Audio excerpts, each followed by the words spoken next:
Hello everyone, स्वागत है आपका अपने यूट्यूब चैनल एमएनजी स्टूडियो पर। कैसे हो आप सब लोग? आशा करता हूँ आप अच्छे होंगे। आज हम बात करेंगे संसद में हुई घटना की। घटना कैसे घटी, दोषी कौन थे, संसद के अंदर तक वो लोग कैसे घुसे, इतनी बड़ी सुरक्षा में चूकी कैसी रही, विस्फोटक अंदर ले जाने में वो लोग सफल कैसे रहे। चाहे वो कुछ भी हो, उसे धुआं ही क्यों ना निकला हो, लेकिन उसके अंदर कुछ एक्सप्लोजिव तो था। भाजपा के सांसद ने उनको एंट्री देने में क्या मदद की थी और किन सवालों के जवाब एजेंसियों को भी देना पड़ेगा। विरोधी पक्ष क्या बोल रहे हैं, देश भर में क्या क्या सवाल उठ रहे हैं, सभी बातों पे चर्चा करेंगे। मुद्दा बड़ा ही संवेदनशील है, आपको यह घटना संवेदनशील होकर ही देखना पड़ेगा। तो बने रहिए, वीडियो अंत तक देखिए, आपको सभी जानकारी बताने की कोशिश करूंगा। बात है 13 दिसंबर की। शीतकालीन सत्र लोकसभा में चल रहा था। बंगाल से आने वाले सांसद मुर्मू जी का भाषण चल रहा था। स्पीकर की कुर्सी पर बैठे मेरठ से आने वाले सांसद राजेंद्र अग्रवाल जी बैठे हुए थे।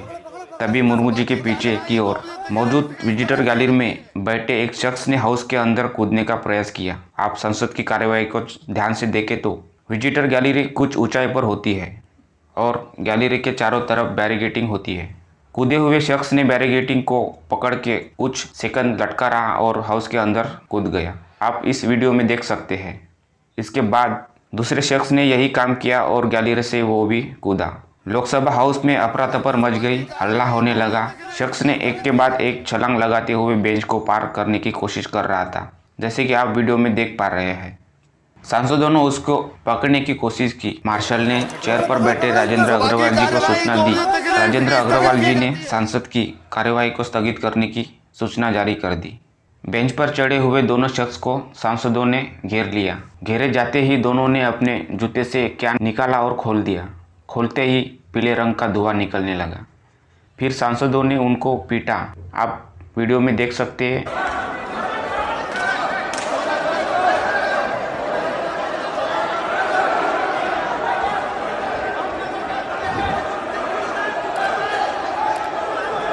ये मानव का नेचर है, जब भी कुछ गलत हो रहा होगा तो हम अपने आप को कंट्रोल नहीं कर सकते। तब तक मार्शल और सुरक्षा एजेंसियों के कर्मचारी आए। सांसदों ने उन दोनों को उनके हवाले कर दिया। घटना के बाद सांसदों ने हाउस के बाहर आए। सत्ता पक्ष सांसदों ने घटना की आलोचना की, जैसे मालूक नागर बीजेपी के सांसद थे, दिलीप घोष, डिम्पल यादव इस घटना पर आलोचना की और विपक्ष सांसदों ने सुरक्षा एजेंसियों पर सवाल उठाया। लेकिन इस घटना का और एक हिस्सा था, संसद के अंदर नहीं बल्कि संसद के बाहर हो रहा था, जैसे कि आप वीडियो में देख रहे हो। इसमें एक पुरुष और एक महिला थी। दोनों ने मीडिया के और सुरक्षा कर्मियों के सामने चिल्लाते हुए पीले गैस वाली कैन खोल दी और नारेबाजी करने लगे। और हर बंदा हमारी ये जो पटाखे फोड़े आप लोगों ने, नारेबाजी की, क्या नाराजगी आपकी? हमारी भारत सरकार है, तो हम पे ये अत्याचार हो रहे हैं। हम अपनी हकों की जो बात करते हैं, लाठीचार्ज करके हमको अंदर डाला जाता है, टॉर्चर किया जाता है।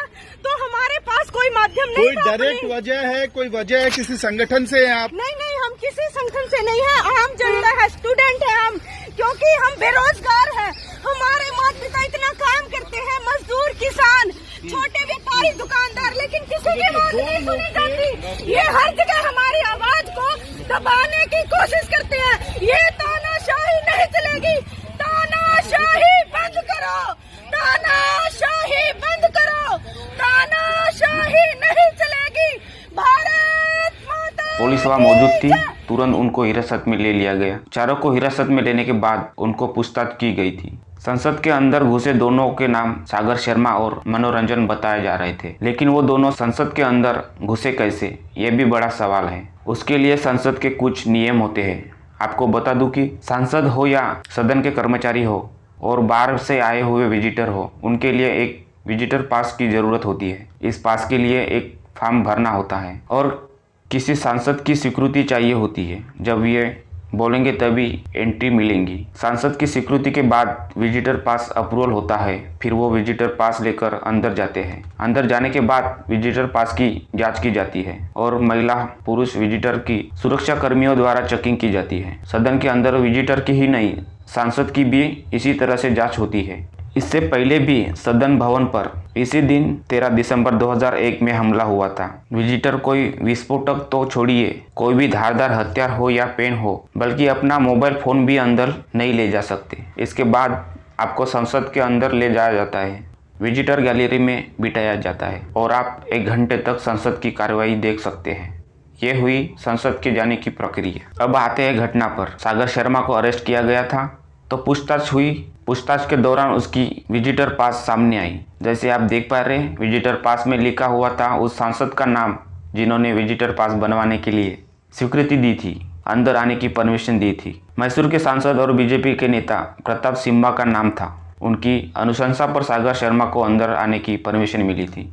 अंदर जाने के बाद जो भी कुछ हुआ वो आपके सामने है। दोस्तों, ये था पूरा मामला, लेकिन कुछ सवाल उठाए जा रहे थे और सवाल उठाना भी जरूरी है, क्योंकि देश के बहुत बड़े स्थान सदन पर ये घुसपैठियों ने अचानक चलते हुए लोकसभा सत्र में अफरा-तफर मचाई थी। नागरिकों द्वारा सवाल उठाए गए थे, जैसे कि किस सूरतों में सागर शर्मा और मनोरंजन को दर्शन दीर्घा का पास दिया गया। क्या पास के लिए साइन करने वाले भाजपा सांसद प्रताप सिम्हा ने उनके बैकग्राउंड की जानकारी हासिल की थी क्या नहीं?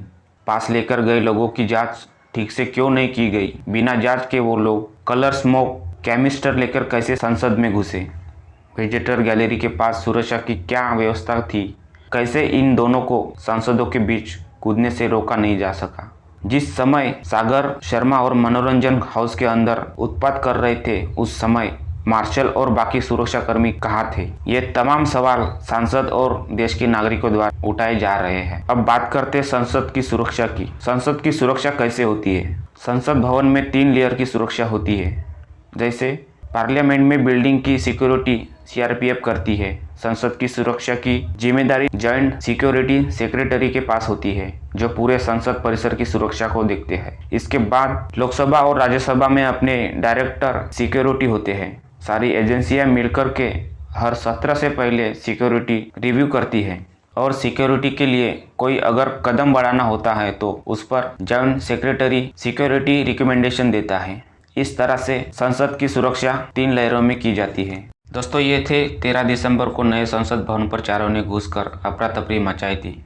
सुरक्षा एजेंसियों को कैसे और सुरक्षा का स्तर बढ़ाना होगा और कैसे भारत के संसद भवन की रक्षा करनी होगी। संसद भवन हो या भारत की सीमा का रक्षण हो, सुरक्षा एजेंसियों को किस तरीके से अपना स्तर बढ़ाना होगा। इस घटना के ऊपर आपकी क्या राय है? आप कमेंट बॉक्स में अपनी राय जरूर बताना। मिलते हैं किसी और करंट इशू के साथ। तब तक के लिए bye. Wish you all the best.